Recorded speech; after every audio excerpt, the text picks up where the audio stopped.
Kaasama bilbila maa jedhamti? Kaasama bilbila.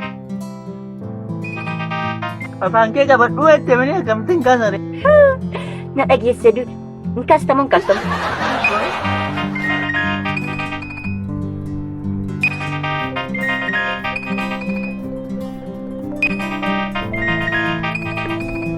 Hin kaasu.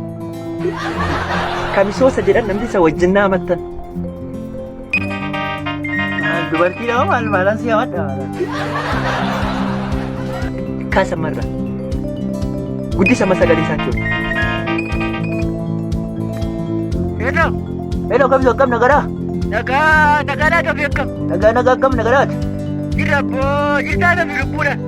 Jirra akka isaatti jirra. Jiraata boo maali moo hin fuute na nyaabbee maali maana yoo si taate? Maalan fuudhe haadhoo koo? Hin fuuni? Nan fuudhe haadhoo koo gooftaa fakkeenyatti kunoo gooftaan haadha manaa ishee waa fakkaatti laa jedhamu akka bukukulaa bareedu.